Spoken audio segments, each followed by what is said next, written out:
Good morning, अस्सलाम वालेकुम। आज 30 मई 2020 है और सुबह के 10:11 हुए हैं। हम लोग आज थोड़े से 4 मिनट पहले मैं आ गया हूँ आप लोगों के साथ।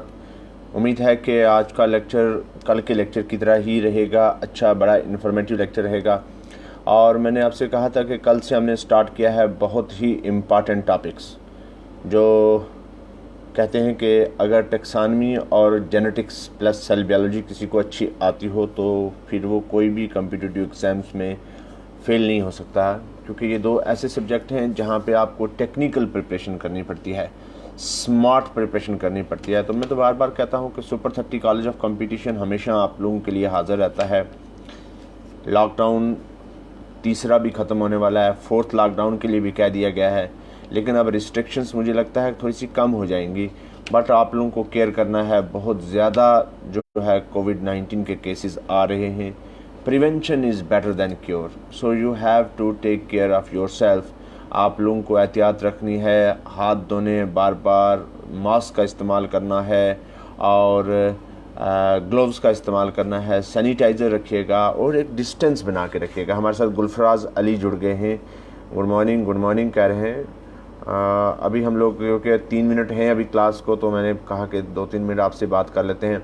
देखिए, ये कोविड-19 जो है ना, ये सार्स डिजीज़ है, इसको बोलते हैं सार्स कोविड-19, बिकॉज ये severe acute respiratory syndrome mean सीधा सीधा आपके जो है लंग्स पे अटैक करता है, और वंस ये लंग्स को पेनिट्रेट कर जाए तो फिर बहुत मुश्किल होती है कि इंसान वापस रिकवरी हो पाए।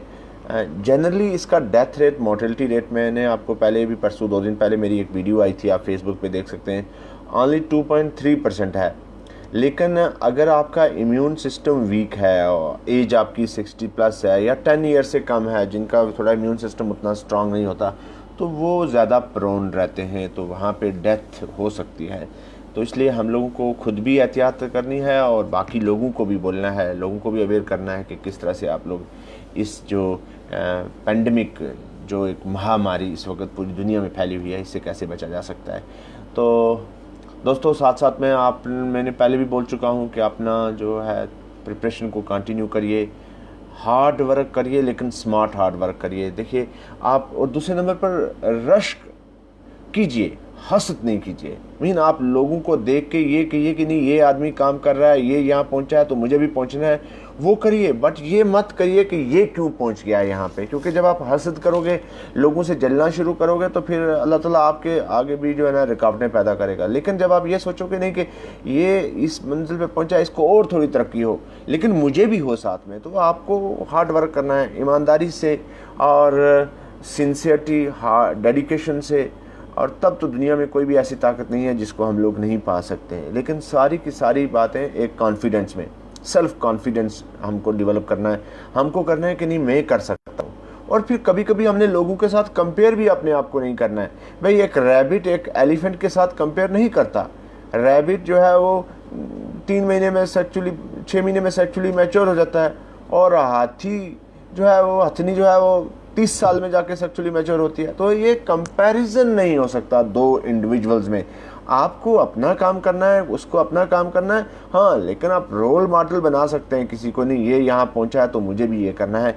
एनी हो, 10:15 हो गए हैं। मैं उम्मीद करता हूँ कि जल्दी से लोग जुड़ेंगे ताकि हम लोग स्टार्ट करें। हम लोगों ने कल लेक्चर स्टार्ट कर दिया था, टेक्सोनमी हम लोग स्टार्ट कर रहे थे, और मैंने आज हम लोग उसी को कंटिन्यू करेंगे। आज 13 मई है, 30 मई 2020 है। तो मैं चाहूँगा कि जल्दी अस्सलाम वालेकुम अब्दुल करें। वालेकुम सलाम। जल्दी से जुड़िए ताकि मैं क्लास को स्टार्ट कर सकूँ। ठीक 10:15 बज गए हैं और 10:15 AM हो चुके हैं। मैं आज 3-4 मिनट पहले आ गया था, तो मैंने कुछ बातें आप लोगों से कर दी। मोहम्मद जुल्फ़कार, AM चौधरी जुड़ गए, अब्दुल क़य्यूम जुड़ गए, नरगिस ताज जुड़ गई हैं, काजी रेशू जुड़ गए हैं। अस्सलाम वालेकुम। आज काजी रेशू आजकल बोलती नहीं है, थोड़ा से शांत रहते हैं, तो मेरी से निकले।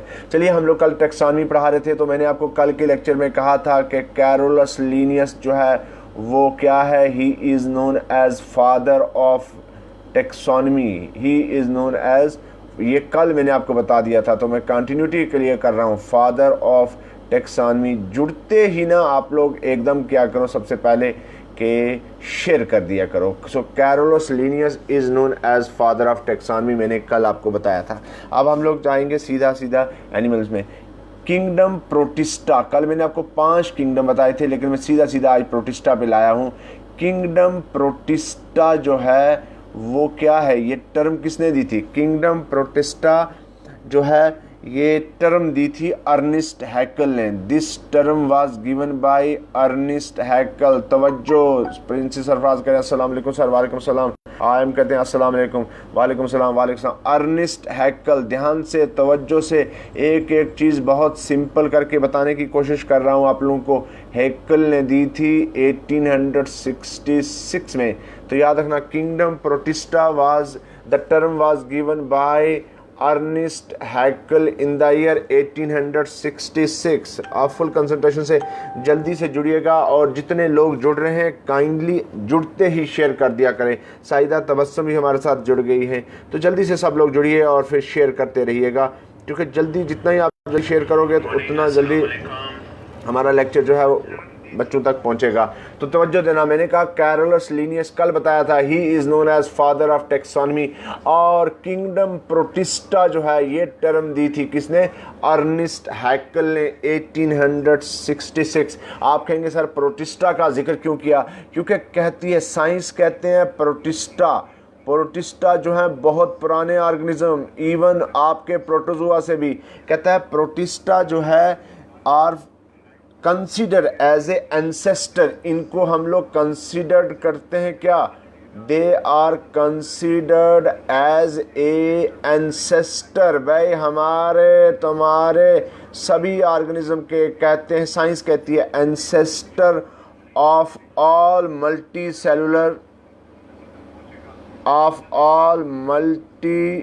Cellular eukaryotes. जितने भी बहुत सारे सेल वाले यूकैरियोट्स हैं उनका एंसेस्टर कंसीडर किया जाता है किसको? उमर भी आज जुड़े हमारे साथ, अस्सलाम वालेकुम। तो तवज्जो दीजिए, 3 पॉइंट मैंने बताए, लेकिन इतने खूबसूरती से बताएं कि अगर आपने ध्यान दिया होगा तो यूज़ करें। तो प्रोटिस्टा को हम लोग कहते हैं, शोएब मलिक अस्सलाम वालेकुम sir, thank you sir. Protista is considered as a ancestor of all multicellular eukaryotes. याद रखना, सबसे पहला पॉइंट मैंने कहा कि Carolus Linnaeus he is considered as a father of taxonomy. Taxonomy का फादर है कैरोलस लिनियस। और फिर कहा किंगडम प्रोटिस्टा की टर्म दी किसने? अर्निस्ट हैकल ने 1866। तो आप पूछ सकते हैं सर अर्निस्ट हैकल क्यों जिक्र किया?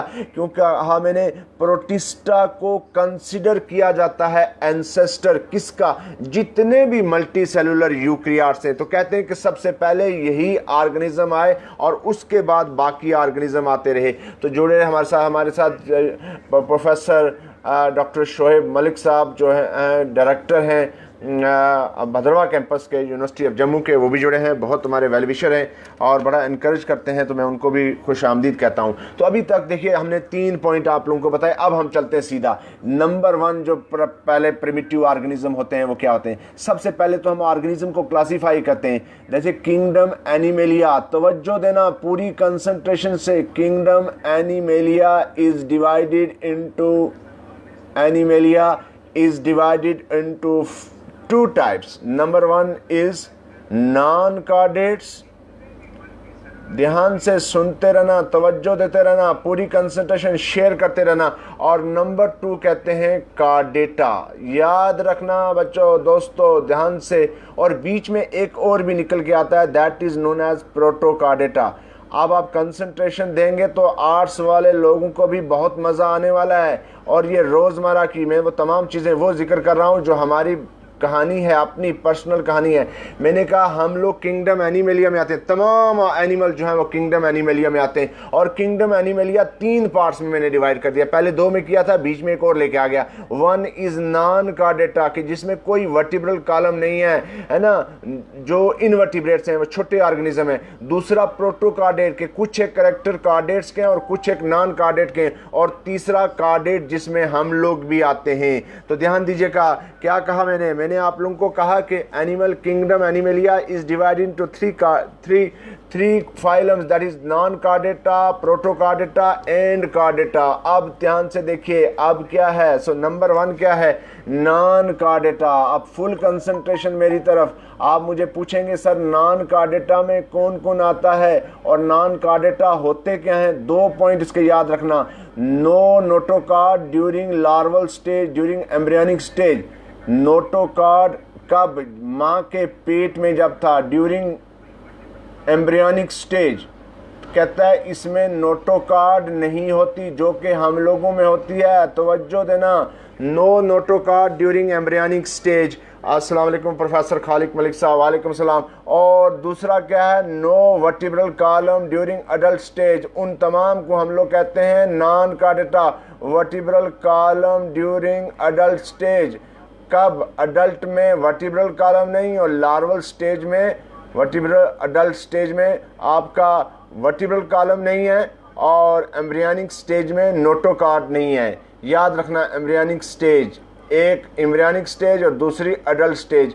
तो वो नॉन कार्डेटा उनको कहते हैं कि जिसमें नोटोकार्ड उनकी एम्ब्रियोनिक स्टेज में मां के वोम्ब में आपके नोटोकार्ड नहीं थी और वर्टिब्रल कॉलम अडल्ट स्टेज में नहीं थी। उन सब को हम नॉन कार्डेट कहते हैं। And these are also known as invertebrates. हम लोग इनको इनवर्टिब्रेट्स भी कहते हैं। दोस्तों जो लोग हमारे साथ जुड़े हुए हैं काइंडली आप लोग शेयर भी कर दीजिए ताकि मैक्सिमम लोगों तक लेक्चर पहुंच सके। अब आप कहेंगे सर नोटोकार्ड्स के 2 पॉइंट तो आपने बताए और भी बहुत है, लेकिन मैं बेसिक चीजों पे फोकस कर रहा हूं। पहला कहा कि नोटोकार्ड उनकी एम्ब्रियोनिक स्टेज पे नहीं होती और वर्टिब्रल कॉलम उनकी अडल्ट स्टेज में नहीं होती, तो इनको नोटोकार्ड्स, नॉन कार्डेट को हम इनवर्टिब्रेट्स भी कहते हैं। तो अब आप मुझे पूछ सकते हैं सर नॉन कार्डेट्स के नाम भी तो बताइए। नॉन कार्डेट ग्रुप्स के फाइलम कितने? Non chordata is divided into following phylums 1 2 3 4 5 6 7 8 9। तो ध्यान से ये किसके बेस पे? उनके एवोल्यूशन के बेस पे। सो नंबर 1 फाइलम क्या है? आप तवज्जो से दोस्तों ध्यान से, सबसे पहले बैक्टीरिया जो आया था यू बैक्टीरिया, उसके बाद आपका आ रहा है कौन? प्रोटोजोआ। प्रोटोजोआ के बाद फिर दूसरे ऑर्गेनिज्म का एवोल्यूशन किसका हुआ? फिर आगे उसके बाद पोरीफीरा, क्योंकि इसमें कोई सेल नहीं था तो ये सेल वाले आ गए। तीसरा आपका सिलेंट्रेटा जिनमें टिश्यू आ गया। तवज्जो देना दोस्तों, तवज्जो देना, सिलेंट्रेटा। फिर चौथे नंबर पर कौन आ गया? अगर आप तवज्जो दे रहे हैं तो उसके बाद आता है टीनोफोरा। एक बिल्कुल सिलेंट्रेटा के साथ मिलते जुलते ऑर्गेनिज्म है टीनोफोरा। तवज्जो देना दोस्तों। नंबर 5 पे क्या आ जाएगा? उसके बाद आएगा प्लेटीहेल्मेंथ्स। प्लेटीहेल्मेंथ पैरासाइट आप लोगों के डिजीज भी काज करते हैं, डिटेल में जाऊंगा इन सब पे। प्लेटीहेल्मेंथ्स। फिर कौन सा आ गया? फिर ऐश हेल्मेंथ जिसमें नेमाटोड्स वगैरह होते हैं, एस्कैरिस वगैरह, ऐश हेल्मेंथ्स। फिर कौन आया? फिर नंबर 7 पे एनिलिडा, नीरियस, लीच वगैरह। मैंने कल आपको लीच की एग्जांपल दी थी परसों। फिर नंबर 8 पे क्या आ गया? मलुस्का, जिसे पाइला वगैरह होता है, मलुस्का। फिर नंबर 9 पे क्या होता है? अल्लाह भला आपका करे, इकाइनोडर्मेटा जिसमें स्टार फिश वगैरह आती है। तवज्जो से दोस्तों, ये लेक्चर बिल्कुल आपको बनाया दे रहा हूँ। और आखिरी बड़ा फाइलम कौन सा है? नंबर 10 पे, दैट इज आर्थ्रोपोडा। सबसे बड़ा फाइलम है आर्थ्रोपोडा। तो ये मैं आपको वो बता रहा हूँ कि किस तरह से एनिमल्स का ओरिजिन हुआ। अभी मैं नॉन कार्डेट पे, अभी आप लोगों तक पहुंचा ही नहीं हूँ। सबसे पहले कौन आया? प्रोटोजोआ। ध्यान से लिखिए, नंबर 1 प्रोटोजोआ। दूसरे नंबर पर कौन आया? पोरीफीरा। तीसरे नंबर पर कौन आया? सिलेंट्रेटा। चौथे नंबर पर कौन आया? अगर आप ध्यान देंगे, टीनोफोरा। 5वें नंबर पर कौन आया? प्लेटीहेल्मेंथ्स। 6ठे नंबर पर कौन आया? ऐश हेल्मेंथ्स। 7वें नंबर पर कौन आया? एनिलिडा। 8वें नंबर पर कौन आया? मलुस्का। 9वें नंबर पर कौन आया? इकाइनोडर्मेटा। और 10वें नंबर पर कौन से आया? सबसे बड़ा फाइलम आर्थ्रोपोडा। भट्ट साहब कह रहे हैं अस्सलाम वालेकुम। ताहिर राना अली कह रहे हैं अस्सलाम वालेकुम। तारिक राना और सजाद अहमद जुड़े हैं। सजाद में hello sir, hello dear. Chaudhary Mukhtar Ahmad भी जुड़े हैं, इरफान पांडे जुड़े हैं, मुबीना। जल्दी से शेयर कर दीजिए जिन लोगों ने शेयर नहीं किया है। ध्यान दीजिएगा, मैंने आज आपको स्टार्ट किया लेक्चर, मैंने कहा नॉन कार्डेटा, इनको हम लोग इनवर्टिब्रेट्स भी बोलते हैं और इनके करैक्टर क्या है जिसकी वजह से हम नॉन कार्डेड कहते हैं इनमें नोटोकार्ड उनके एम्ब्रियनिक स्टेज पे नहीं होती जब वो माँ के पेट में या लार्वल स्टेज होती है, और वर्टिब्रल कॉलम उनकी अडल्ट स्टेज में नहीं होती। उन सबको हम लोग क्या बोलते हैं, नॉन कार्डेटा। और नॉन कार्डेटा मैंने कहा इसको फर्दर डिवाइड किया 10 फाइलम में। फाइलम नंबर 1 कहा प्रोटोजोआ जो सबसे पहले ऑर्गेनिज्म आए, फिर दूसरा पोरीफीरा कहा, तीसरा सिलेंट्रेटा कहा, चौथा टीनोफोरा कहा, पांचवा प्लेटीहेल्मिंथ कहा, छठा ऐश हेल्मिंथ कहा, सातवां एनिलिडा कहा, आठवां मलुस्का कहा, 9 इकाइनोडर्मेटा कहा और 10 आर्थ्रोपोडा का। इसके बाद फिर प्रोटोकार्डेट स्टार्ट होंगी। लेकिन सबसे पहले दोस्तों जिन लोगों ने शेयर नहीं किया है वो काइंडली शेयर कर दें ताकि मैक्सिमम लोगों तक पहुंच जाए, हमारा ये लेक्चर मैक्सिमम लोगों तक पहुंचे। अभी तो 5 शेयर हुए हैं, सिर्फ 5 शेयर हुए हैं। तो जल्दी से अब अगली बात करते हैं। मैं आपको बिल्कुल टू द पॉइंट और बहुत मजे वाला, जिस तरह से अब रमजान चल रहा है, वरना मैं आपको कहता है कि आइसक्रीम खिला रहा हूं आप लोगों को, लेकिन अभी कुछ खिलाएंगे नहीं आपको, सिर्फ आप ध्यान।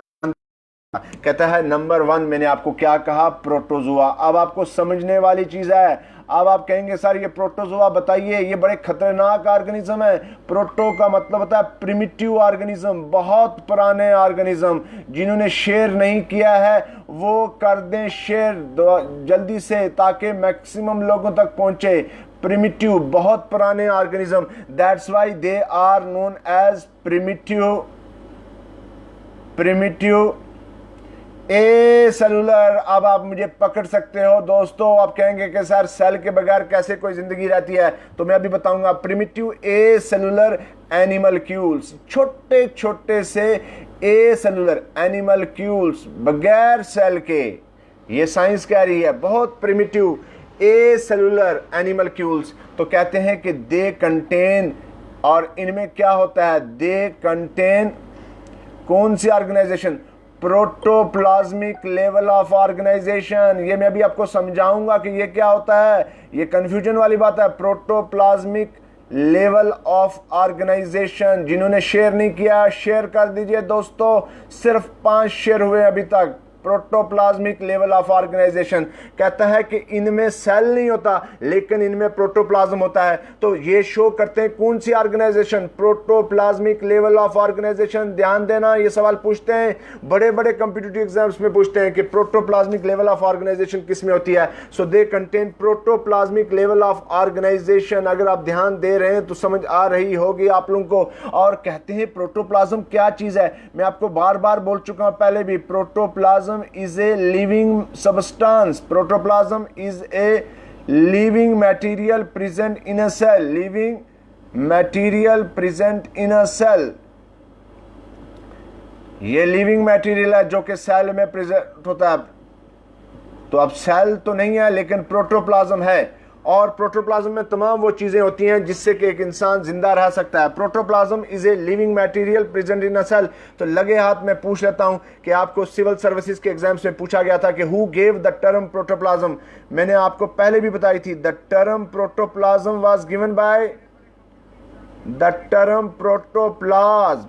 भाई प्रोटोप्लाज्म की टर्म किसने दी थी, ध्यान देना, J.E. परकंजी। भाई आपको अपने नाम याद रखते हैं, दोस्तों के नाम याद रहते हैं, लेकिन ये नाम क्यों नहीं याद रखते, क्योंकि आप कंसंट्रेशन नहीं देते। शाहरुख खान याद है, सलमान याद है, अमिताभ याद है, लेकिन J.E. परकंजी क्यों नहीं याद। भाई J. परकंजी वो आदमी है जिसने टर्म प्रोटोप्लाज्म दी थी।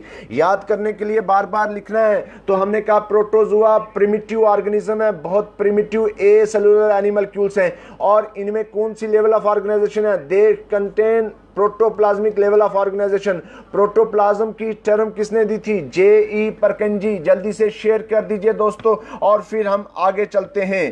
कहता है प्रोटोजोन्स जो हैं, ये जो आपका प्रोटोजोन्स हैं, ये we are unable to see under naked eye. हम इतने छोटे होते हैं कि हम नेक्ड आई से देख नहीं सकते।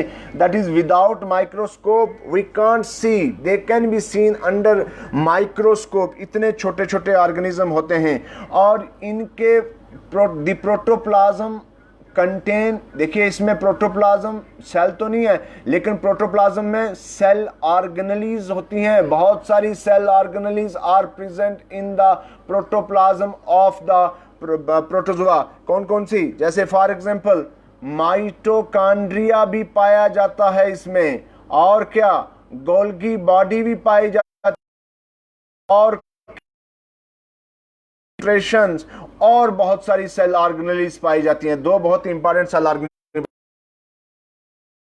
इसमें होता है, सेल नहीं होता, लेकिन बहुत सारी सेल ऑर्गेनेल्स होती हैं, और उन सेल ऑर्गेनेल्स का रोल ये रहता है कि डिफरेंट इसकी नॉर्मल एक्टिविटी को काम करने में मदद करता है। उसके बाद क्या कहता है, इनकी बॉडी को सराउंड कर रहा है, बॉडी, प्रोटोजोन की body is surrounded by plasma Lima. जो इसका आउटर मेम्ब्रेन है उसको हम लोग बोलते हैं प्लाज्मा लीमा और क्यूटिकल, या कहते हैं हम क्यूटिकल। याद रखना, the outer membrane of the protozoan is known as plasmalemma और क्यूटिकल। तवज्जो से फुल फॉर्म, फुल कंसंट्रेशन देखिएगा। और it is also known as pellicle, या पेलिकल भी बोलते हैं। आप तवज्जो आगे देखिए, दे कंटेन कंट्रैक्टाइल वैक्यूल्स। ये सवाल पूछा गया था नीट के एग्जाम में। दे कंटेन कंट्रैक्टाइल वैक्यूल्स किसके लिए? For osmo regulation. Osmo regulation ये मैंने शायद आप लोगों को पहले भी बताई थी, that is removal of excess amount of water. Osmo regulation mean water का अमाउंट जब ज्यादा हो जाएगा तो उसको रिमूव करने के लिए। They contain contractile vacuole. Example लिख लीजिए, एमीबा प्रोटियस। ध्यान से, मैंने अभी कहा कि आपको याद है सलमान खान, आमिर खान, आपको हमारे प्राइम मिनिस्टर, अमेरिका के प्राइम मिनिस्टर, सभी नाम याद हैं, तो अमीबा प्रोटियस क्यों नहीं याद रहेगा? याद रखना है, they contain contractile vacuole which help in the process of osmo regulation. Example दीजिए जिसमें कंट्रैक्टाइल वैक्यूल था, तो मैंने कहा अमीबा प्रोटियस, ये एक पैरासाइट है, एमीबियासिस कॉज करता है। लेकिन सवाल आपसे एफएमसी में पूछा था, बताइए कौन सा प्रोटोजोन है जिसमें कंट्रैक्टाइल वैक्यूल नहीं है?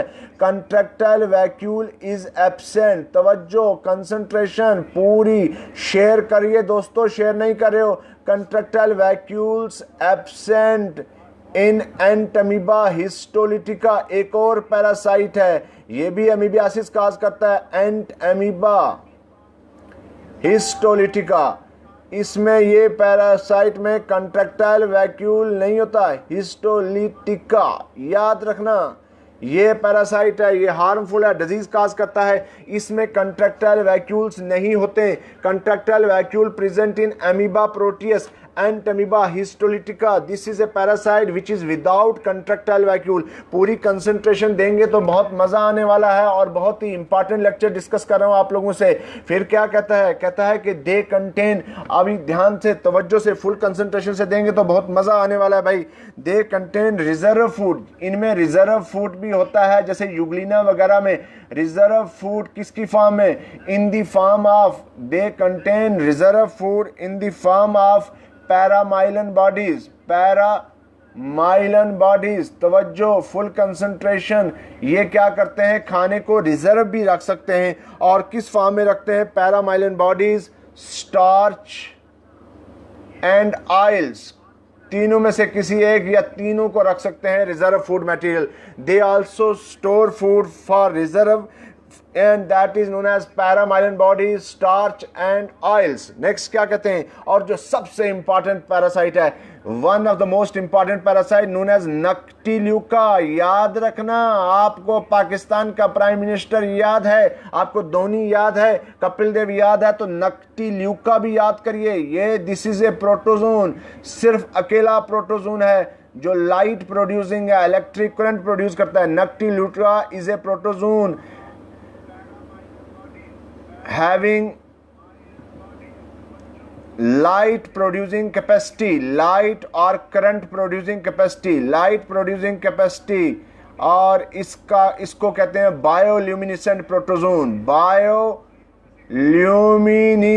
प्रोटोजोन, माय गॉड, आईएएस का क्वेश्चन है ये, बायोल्यूमिनेसेंट ऑर्गेनिज्म नक्टिल्यूका। याद रखना, शाहरुख खान वाले दोस्तों याद रखना, बायोल्यूमिनेसेंट ऑर्गेनिज्म है ये, जो लाइट प्रोड्यूस करता है, इलेक्ट्रिक करंट प्रोड्यूस करता है। This is also known as night light organism, night light organism, रात को लाइट देने वाला ऑर्गेनिज्म, इसको हम बायोल्यूमिनेसेंट ऑर्गेनिज्म भी बोलते हैं। दोस्तों शेयर कर दीजिए, बहुत इंपॉर्टेंट लेक्चर दे रहा हूं आप लोगों को। मैंने कहा कि reserve protozoans contain reserve in food in the form of paramylon bodies, starch, oils. फिर कहा कि एक प्रोटोजोन है जिसका नाम है नक्टिल्यूका। ये वो प्रोटोजोन है जो क्या करता है, लाइट प्रोड्यूस करता है, इसीलिए इसको हम कहते हैं night light organism. And this is also known as bioluminescent organism.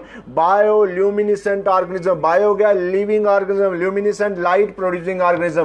तो पहला लिविंग ऑर्गेनिज्म जो कि जिसने लाइट प्रोड्यूस किया, दैट इज नोन एज, अगर आप तवज्जो दे रहे होंगे तो ये सुनाई दे रहा है, मैं आपको पूरा बता रहा हूं।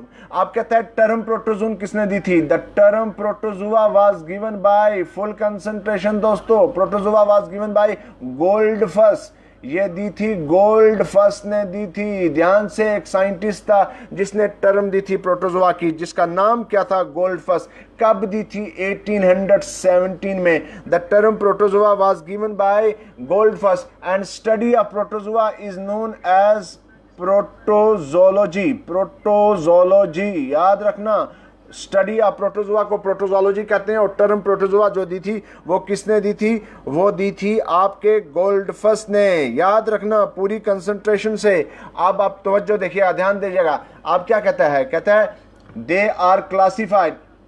क्लासिफाइड अगर हम प्रोटोजुआ को करेंगे तो कितने क्लास में करेंगे? क्लासिफाइड, ये सवाल भी पूछा गया है, इनटू 4 क्लासेस। कितनी क्लासेस में? 4 क्लासेस में करते हैं क्लासिफाई। दोस्तों शेयर कर दीजिए, जल्दी से शेयर कर दीजिए।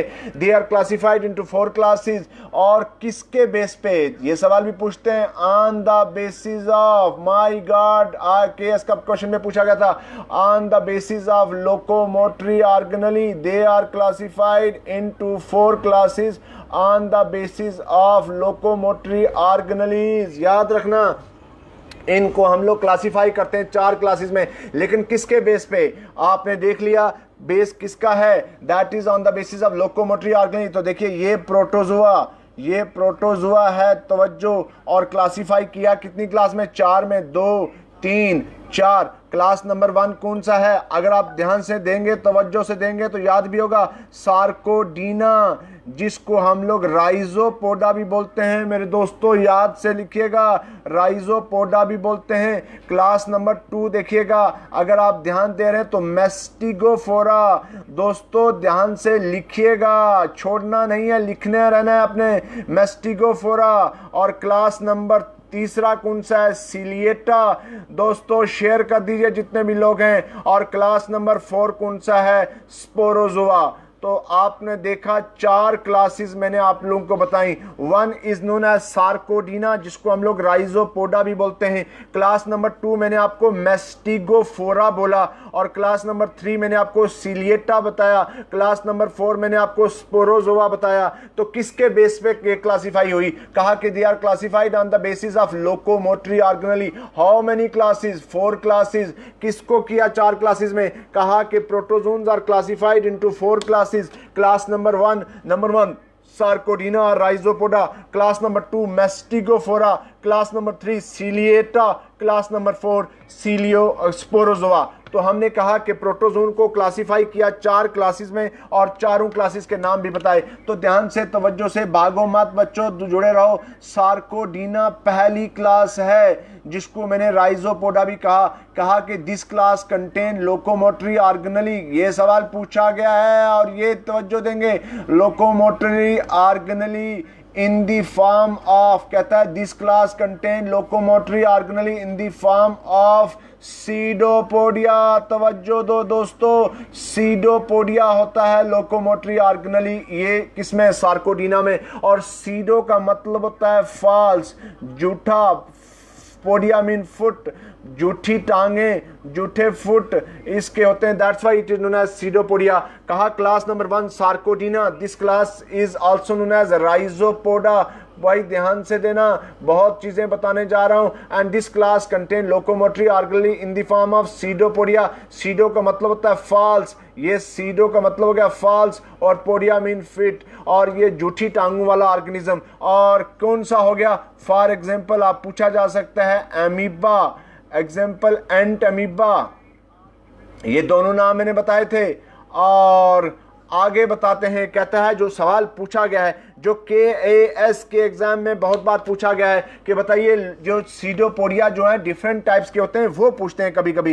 देखिए pseudopodia is of different types, यार ये भागना नहीं है, ये भागना नहीं है, pseudopodia is of different types. ये सवाल KS में पूछा गया है दोस्तों, अगर कोई आप में से किसी ने दिया है तो वो जानता है। नंबर 1 सीडोपोडिया लोबोपोडिया बोलते हैं, सीडोपोडिया नहीं वो पूछते कभी भी किसी भी एग्जाम में, क्योंकि एवरीबॉडी नोज, तो वो पूछते हैं लोबोपोडिया टाइप का सीडोपोडिया किस में होता है और ये होता कैसे है। ये सीडोपोडिया ब्लंट होता है और एग्जाम्पल इसकी एमीबा। तवज्जो देना दोस्तों, किताबों से पढ़ोगे तो भूल जाओगे। हमने कहा सीडोपोडिया डिफरेंट टाइप का है, तो नंबर 1 मैंने आपको कहा लोबोपोडिया, और लोबोपोडिया होता कैसा है, ये ब्लंट सीडोपोडिया होता है और इसकी एग्जाम्पल मैंने आपको एमीबा दी। दूसरा सीडोपोडिया क्या होता है, दूसरा अगर आप तवज्जो देंगे फिलोपोडिया, फिलोपोडिया ये अगर आपने ध्यान देंगे पिछले पेपर देखेंगे तो पूछा जाएगा। और फिलोपोडिया जो है ये कैसा, फाइन थ्रेड लाइक होता है, ये बहुत पतला धागे की तरह होता है।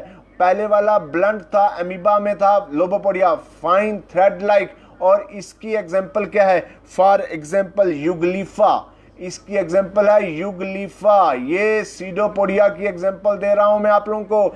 तीसरा सीडोपोडिया कैसा होता है, एक्सोपोडिया, 100% बहुत इंपॉर्टेंट, बहुत बहुत इंपॉर्टेंट एक्सोपोडिया। तो ये कैसा होता है, ये लॉन्ग और स्टिफ होता है, लॉन्ग एंड स्टिफ, तीनों बता चुका हूं। और एग्जांपल इसकी देखिए, for example actinophrys, actino full concentration दोस्तों देना, फ्रिक्स, एक्टिनोफ्रिक्स, एक्टिनोफ्रिस, ये ध्यान से देखिए। तीसरा मैंने एक्सोपोडिया का, और चौथा सीडोपोडिया होता है रेटिकुलोपोडिया। इन चारों में से जरूर एक चीज पूछते हैं, रेटिकुलोपोडिया।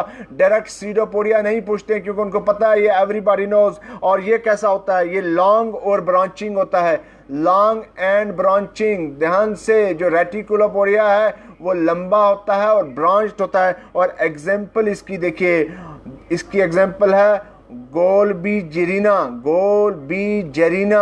फुल कंसंट्रेशन दो दोस्तों, मुश्किल लग रहा होगा लेकिन नामुमकिन नहीं है। मैंने कहा सीडोपोडिया जो है वो डिफरेंट तरह के होते हैं। नंबर 1 सीडोपोडिया मैंने कहा लोबोपोडिया, लोबोपोडिया सीडोपोडिया जो वो ब्लंट शेप होता है, जैसे कि मैंने एग्जांपल आपको एमीबा की दी। दूसरा मैंने फिलोपोडिया कहा, ये फाइन थ्रेड लाइक होता है, एग्जांपल मैंने आपको युगलीफा की दी, ये भी एक प्रोटोजोन है। तीसरा मैंने एक्सोपोडा बोला, एक्सोपोडा की एग्जांपल दी, मैंने क्या कहा, ये लॉन्ग और स्टिफ होता है, और एग्जांपल मैंने आपको किसकी दी, एक्टिनोफ्रिस की दी। और चौथा मैंने आपको रेटिकुलोपोडिया बताया, कहा ये लॉन्ग और ब्रांचिंग होता है, और एग्जांपल गोल्बी जेरिना दिया। तवज्जो देना दोस्तों, तवज्जो फुल कंसंट्रेशन से। और जल्दी से जिन लोगों ने शेयर नहीं किया काइंडली शेयर कर दीजिए। लिख लिया है आपने, ये सबसे इंपॉर्टेंट टॉपिक था, सबसे इंपॉर्टेंट सीडोपोडिया बताया मैंने आपको, लोबोपोडिया, एमीबा, फिलोपोडिया, युगलीफा, एक्सोपोडा, एक्टिनोफ्रिस और रेटिकुलोपोडिया, गोल्बी जेरिना। चलिए आगे चलते हैं, आगे चलते हैं। तवज्जो से, कंसंट्रेशन से जुड़े रहिए और बाकी लोगों को भी जोड़िए, शेयर करिए दोस्तों जिन्होंने नहीं जुड़ी है। आप कहते हैं न्यूट्रिशन कितने टाइप की होती है, in case of protozoan nutrition is of following type. Nutrition in protozoa, आपको कैसी कैसी न्यूट्रिशन प्रोटोजोआ में मिलती है एग्जांपल्स के साथ पढ़ाऊंगा। कहता है नंबर 1 आपका holophytic, they also shows holophytic mean plant like mean photosynthetic mode of nutrition.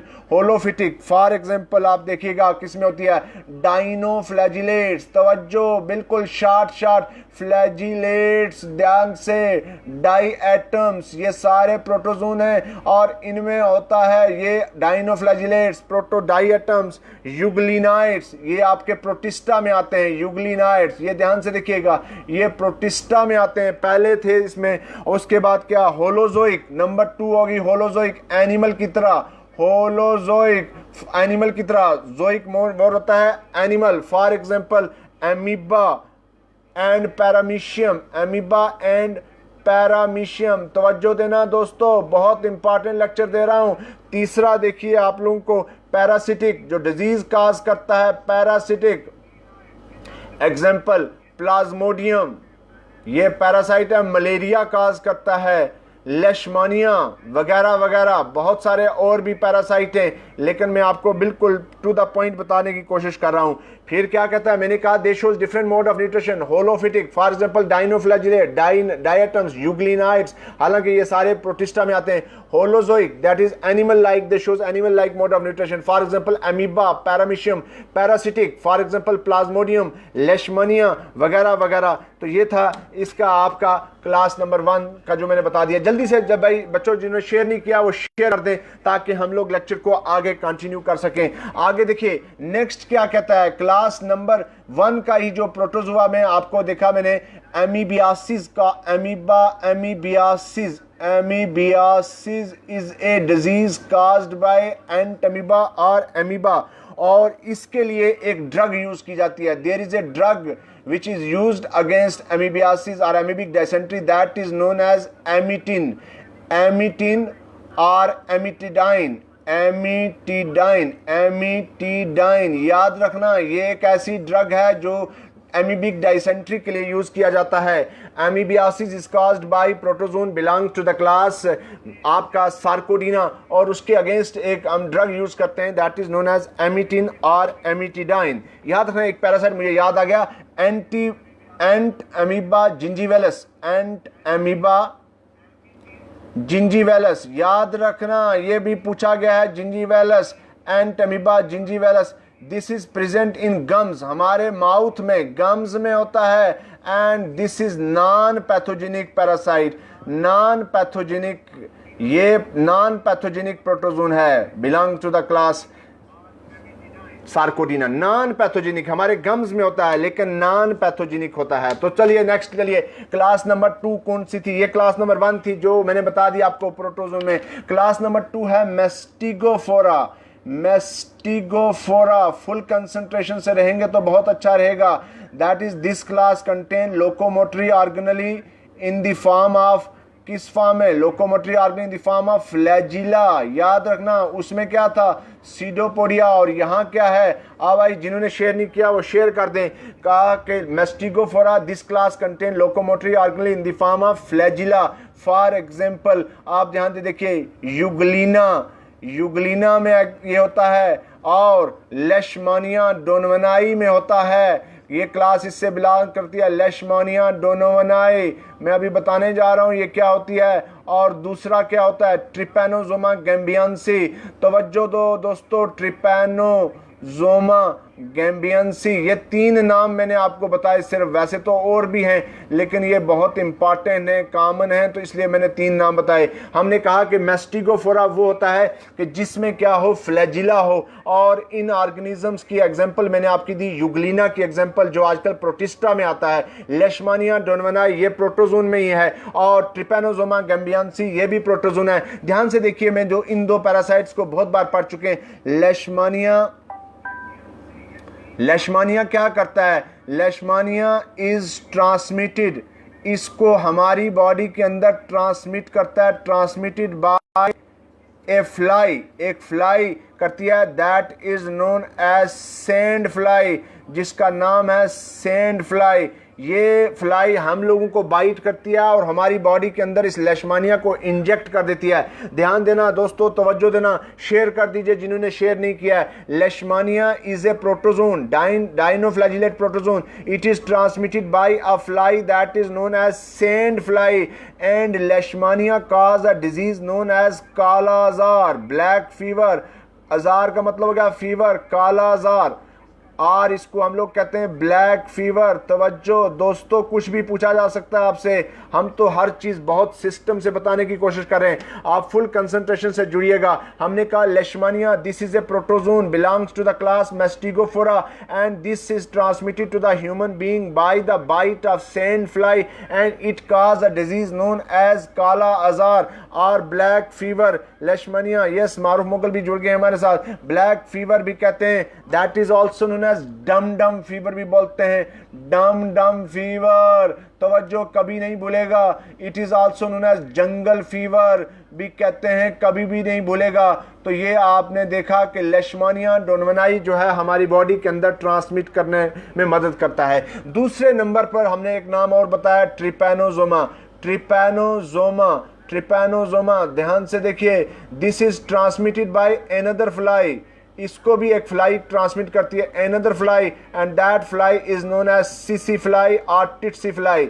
CC fly या टिट्सी फ्लाई भी बोलते हैं इसको, ध्यान से देखिएगा, या टी साइलेंट होगा या एस साइलेंट होगा, टिट्सी फ्लाई और सीसी फ्लाई, और इसको ट्रांसमिट करता है कौन, ट्रिपैनोसोमा को ट्रांसमिट करती है ये सीसी फ्लाई, और ये काज करता है disease that is known as African sleeping sickness. African sleeping sickness, African sleeping sickness, ये डिजीज काज करता है कौन, आपका ट्रिपैनोसोमा। पूछा जा सकता है, ये भी पूछा जा सकता है, टिट्सी फ्लाई या सीसी फ्लाई, है ना, और this is it responsible for the transmission of trypanosoma to the human body and it cause a disease known as African sleeping sickness. और उसको कहा था हमने क्या, इसको ट्रिपैनोसोमियासिस भी बोलते हैं, और उसको हम लोग लेशमनियासिस भी बोलते हैं। तो चलिए नेक्स्ट क्लास नंबर 3 इज सिलिएटा। सिलिएटा जो है, this class contain locomotory organ in the form of cilia, और इसका कोई खास रोल नहीं है। एग्जाम्पल जो है इसकी पैरामीशियम ले लीजिए, पैरामीशियम में, और सीलिया का सबसे बड़ा फंक्शन क्या है कि cilia present all over the body. Cilia are very small in size, आप कंसंट्रेशन पूरा देना, cilia are very small in size and present all over the body, और पूरी बॉडी पे पाया जाता है सीलिया, है ना। और जो फ्लैजिला जो है ना वो लार्जर इन साइज, फ्लैजिला लंबा होता है, larger, and 1 or 2 in number, 1 or 2 in number. तो याद रखना ये डिफरेंस होता है फ्लैजिला और सीलिया में। अब जो मैं बताने जा रहा हूं क्लास नंबर 4, वो बहुत इंपॉर्टेंट है। क्लास नंबर 4 इज आपकी जो है वो स्पोरोजुआ। क्लास नंबर 4 प्रोटोजोन की वो कौन सी है, दैट इज नोन एज स्पोरोजुआ। भाई this class is without any locomotory organ, जल्दी से जुड़िएगा, सब लोग जुड़िएगा, ये बता रहा हूं, विदाउट एनी लोकोमोटरी ऑर्गनली। तवज्जो से, जिन्होंने शेयर नहीं किया तो कर दीजिए ताकि मैक्सिमम लोगों तक पहुंचे। कहा Sporozoa is the class without organelle, तो अगर इनमें लोकोमोटरी ऑर्गनली नहीं है तो इसका मतलब है they are exclusively parasitic in their mode of 100% क्या होंगे, exclusively parasitic in their mode of life. तो पैरासिटिक है, ये किसी दूसरे, क्योंकि इनमें लोकोमोटरी ऑर्गन नहीं है, ये एक जगह से दूसरी जगह मूवमेंट नहीं कर सके। तो class number 4 of the protozoan is sporozoa and this class is without any locomotory organelle and they are exclusively parasitic in their mode of life. And example देखिए, फॉर एग्जांपल आप ध्यान देंगे तो सबसे इंपॉर्टेंट पैरासाइट मैं आपको बता रहा हूं, that is known as Plasmodium.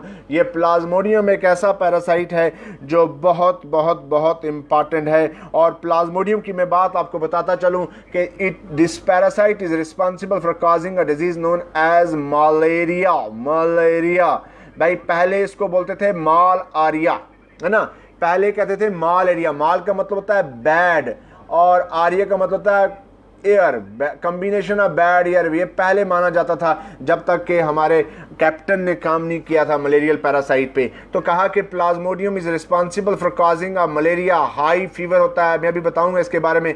और इसको कौन हमारी बॉडी में ट्रांसमिट करता है, बहुत इंपॉर्टेंट है। जल्दी से जिन्होंने शेयर नहीं किया काइंडली शेयर कर दीजिए। The Plasmodium, okay, Plasmodium is transmitted by female Anopheles mosquito. ये सवाल जर्नल स्टडी में भी पूछा जाता है दोस्तों। फीमेल एनोफ्लीज मॉस्किटो, जितने भी लोग जुड़े हैं जल्दी से शेयर कर दीजिए ताकि मैक्सिमम लोगों तक पहुंचे। फीमेल एनोफ्लीज मॉस्किटो ट्रांसमिट करता है दिस, किसको, इस पैरासाइट को, प्लाज्मोडियम को। फुल कंसंट्रेशन से देखिएगा, क्या प्लाज्मोडियम जो कि एक्सक्लूसिवली पैरासिटिक पैरासाइट है और पैरासिटिक है ये प्रोटोजोन, और इसको ट्रांसमिट करता है हमारी बॉडी में फीमेल एनोफ्लीज। लेकिन सवाल पूछते हैं कि इस प्लाज्मोडियम की लाइफ साइकिल की कौन सी स्टेज को, स्पोरोजुआ, ध्यान से देखिए, स्पोरोजाइट को ट्रांसमिट करता है मॉस्किटो। याद रखना, the sporozoite stage of plasmodium, sporozoite stage of plasmodium is injected by mosquito into the body of human being. याद रखना, इंसान की बॉडी के अंदर ये जब बाइट करता है तो सलाइवा रिलीज करता है और सलाइवा में इस पैरासाइट को हमारी बॉडी के अंदर इंजेक्ट कर देता है। तवज्जो से शेयर करिए जिन लोगों ने शेयर नहीं किया है। तो कहा स्पोरोजुआ की एग्जांपल मैंने प्लाज्मोडियम की दी। प्लाज्मोडियम कहा कि इसको ट्रांसमिट करता है फीमेल एनोफिलीज मॉस्किटो। तो कहा कौन सी स्टेज? Sporozoite stage. ये बहुत बार पूछा गया। Sporozoite stage of the Plasmodium is injected by female anopheles mosquito into the body of human being.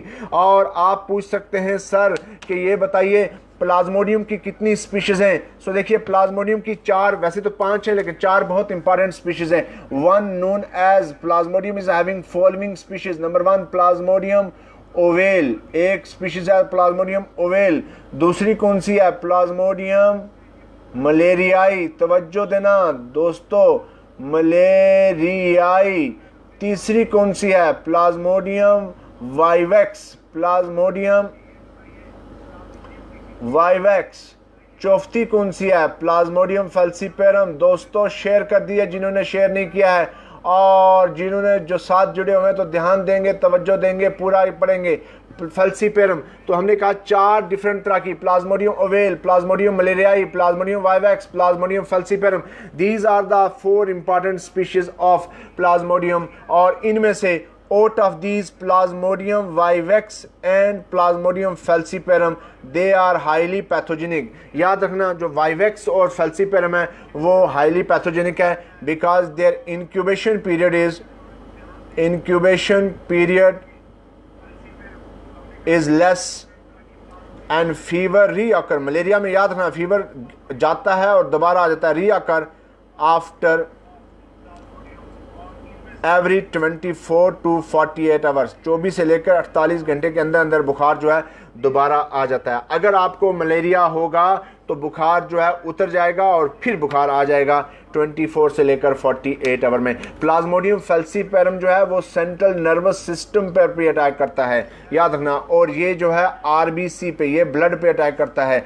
Plasmodium vivax जो है that is responsible for damaging your RBCs and Plasmodium falciparum RBC plus central nervous system, आपका central nervous system पे भी attack करता है और बहुत खतरनाक किस्म का होता है। WHO कहता है, वर्ल्ड हेल्थ ऑर्गेनाइजेशन इसको कंसीडर करता है ड्रेडफुल डिजीज। 250 मिलियन लोग जो हैं इससे सफ़र करते हैं, 250 मिलियन, और 1 मिलियन कम से कम 10 लाख हर साल मरते हैं।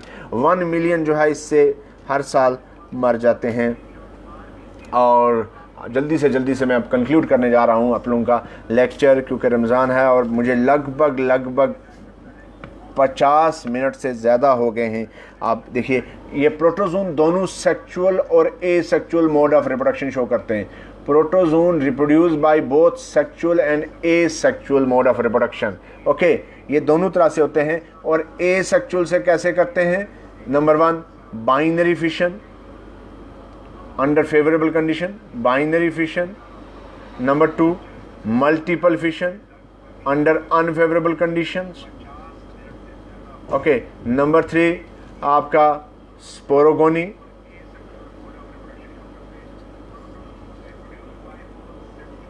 और एक और भी कहते हैं प्लाज्मोटोमी। याद रखना ये प्लाज्मोटोमी क्योंकि अलग सा है तो ये पूछा जा सकता है। ओके, प्लाज्मोटोमी जैसे फॉर एग्जांपल ओपेलिना। तो देखा आपने कि ये सेक्सुअल और एसेक्सुअल दोनों तरह से करते हैं। एसेक्सुअल मैंने कहा बाइनरी फिशन से, मल्टीपल फिशन से, स्पोरोगोनी, प्लाज्मोटोमी की भी दे दी। क्या एग्जांपल मैंने आप लोगों को किसकी दी? ओपेलिना की दी एग्जांपल। कंक्लूड करने वाला हूँ लेक्चर को, जुड़े रहिएगा दोस्तों। जिन्होंने शेयर नहीं किया काइंडली शेयर कीजिए। 31 शेयर हैं और कम से कम 300 लोग हम हमारे इस लेक्चर को देख चुके हैं, लेकिन 31 शेयर हैं तो जल्दी से बाकी लोग भी शेयर कर दीजिए। आखिरी लेक्चर का कंक्लूड है, सेक्सुअल मोड ऑफ रिप्रोडक्शन कैसे होती है। सेक्सुअल या चीज़ फॉर एग्जाम्पल प्लाज्मोडियम जो है वो सेक्सुअली रिप्रोड्यूस करता है और इसमें सेक्सुअल और एसेक्सुअल दोनों करता है। सेक्सुअल फेस जो है इसका अगर आप देखेंगे तो वो पाया जाता है किसमें, वो पाया जाता है फीमेल एनोफ्लीज मॉस्किटो में। याद रखना ये सवाल, बस कंक्लूड कर रहा हूँ, फीमेल एनोफ्लीज मॉस्किटो में सेक्सुअल फेस पाया जाता है प्लाज्मोडियम का, और इसीलिए हम लोग प्लाज्मोडियम को कहते हैं, यस कंजुगेशन भी होता है, डेफिनेटिव होस्ट भी बोलते हैं और प्राइमरी होस्ट भी बोलते हैं। He is also known as primary host. याद रखना किसको कहते हैं, फीमेल एनोफ्लीज मॉस्किटो को डेफिनेटिव होस्ट भी बोलते हैं और प्राइमरी होस्ट भी कहते हैं, क्योंकि इसमें सेक्सुअल मोड ऑफ रिप्रोडक्शन कहते हैं। और एसेक्सुअल किस में होती है, दैट इज़ इन मेन, और इसलिए इसको हम लोग मेन को इंटरमीडिएट होस्ट कहते हैं प्लाज्मोडियम के केस में, इंटरमीडिएट होस्ट, और इसको हम लोग कहते हैं सेकेंडरी होस्ट भी बोलते हैं। शेयर कर दीजिए दोस्तों, जितने भी लोग हैं शेयर कर दीजिए। अब आप एक सवाल पूछ सकते हैं कि फीमेल एनोफ्लीज मॉस्किटो ही क्यों करता है, मेल क्यों नहीं करता, वो बताऊंगा लास्ट में। हमने कहा sexual mode of reproduction, for example Plasmodium की एग्जांपल दी, जैसे सेक्सुअल होता है, फीमेल एनोफ्लीज मॉस्किटो में सेक्सुअल फेस होता है, डेफिनेटिव होस्ट मॉस्किटो को कहते हैं और प्राइमरी होस्ट कहते हैं। ए सेक्सुअल रिप्रोडक्शन मेन में होती है, इंटरमीडिएट होस्ट कहते हैं और सेकेंडरी होस्ट भी कहते हैं इसको। देखिए फीमेल एनोफ्लीज क्यों करता है, क्योंकि female Anopheles require superior quality of protein, superior quality of protein for egg laying and their fertilization। तो इसीलिए ये हमारी बॉडी के अंदर करता है, क्योंकि animal protein is superior than the plant protein. तो ये क्यों करता है, क्योंकि इसको चाहिए superior protein for egg laying and for their fertilization. So this is all about for the today. जिन लोगों ने इसको नहीं किया है शेयर, वो जल्दी से शेयर कर दें। अस्सलाम वालेकुम सर, हाउ आर यू? ज़हीद, आप लेट ज्वाइन हुए, हमने बहुत आज अच्छा लेक्चर आया आप लोगों को। अगर आप लेक्चर लगाया तो लेक्चर कैसा था, हमने तो पूरी जान मारी है, एक एक चीज़ आपको बताने की कोशिश की है। और जिन लोगों ने शेयर नहीं किया है वो शेयर करें ताकि मैक्सिमम लोगों तक पहुँचे। और मैंने अभी लेक्चर के स्टार्ट में कहा था कि अपने आप को कंपेयर मत करें लोगों के साथ कि नहीं वो ये कर रहा है, वो ये कर रहा है। देखिए मैंने आपको एग्जाम्पल, और एलिफेंट 6 मंथ में सेक्चुअली मैच्योर हो जाता है, और जब हाथी मैच्योर होता है तो वो 30 साल हो जाते हैं। तो उस 30 साल तक हाथी ने बहुत सारे बच्चे दे दिए होते हैं। तो इसका मतलब ये नहीं है कि वो कहेगा कि नहीं तुम्हारा कुछ हो नहीं रहा है, तुम्हारा कुछ हो नहीं रहा है। वो जाए ना, रैबिट जाएगी कहाँ पे, रैबिट रोज़ जाएगी हाथनी के पास और उसको कहेगी कि भाई वो तुम्हें कुछ क्यों नहीं हो रहा है। तो भाई देखिए जो अच्छा हाथी, क्योंकि जब हाथी का बच्चा पैदा होगा तो पूरी ज़मीन हिलेगी, रैबिट का बच्चा पैदा होगा तो कुछ नहीं होगी। तो इसलिए आप डरना नहीं है, आप अपने फ्यूचर के बारे में सोचते रहना। लेट होगा लेकिन ज़रूर होगा। और इसलिए मैं आपसे बार बार कह रहा हूँ कि अपने कॉन्फिडेंस को खोने की कोशिश मत करना, कॉन्फिडेंस बना के रखो और पॉजिटिव सोच रखो। ये कहो कि नहीं मैं कर सकता हूँ, ओनली आई कैन डू, ये जो सब कुछ है वो मेरे लिए है। और अपनी नींद को किल कीजिए, अपनी जो है खाना पीना ये कम कर दीजिए और पूरी कंसंट्रेशन अपने फ्यूचर के लिए देखिए। तो देखिए इंशाल्लाह ज़िंदगी रही तो ये सब कुछ होगा। मैं ज़रूर कल मिलूँगा आपके साथ फिर, तब तक ज़िंदगी रही दुआओं में याद रखिएगा। और अगर आप लोगों को ये लेक्चर पसंद आ रहे हैं तो कमेंट में ज़रूर लिखा करें और शेयर भी करा करें। अपने दोस्तों को भी कहा करें कि लेक्चर को दें। मैं अभी मोटिवेशनल लेक्चर भी एक लेके बीच में आने वाला हूँ, वो आपके पास आ जाएगा, आप उसको भी देखिएगा। और कोविड-19 पे मैंने एक लेक्चर दिया हुआ है, आप मेरे फेसबुक पे देखिएगा, उसको काइंडली शेयर करें दोस्तों के साथ। और बाकी जो भी आप लोगों को कोई प्रॉब्लम हो तो आप लिखा करें। मैं हर वक्त अपने स्टूडेंट्स के साथ, दोस्तों के साथ अवेलेबल रहता हूँ। शेर ज़मान भी जुड़े थे हमारे साथ, ये पहली बार शायद जुड़े, थैंक यू सर।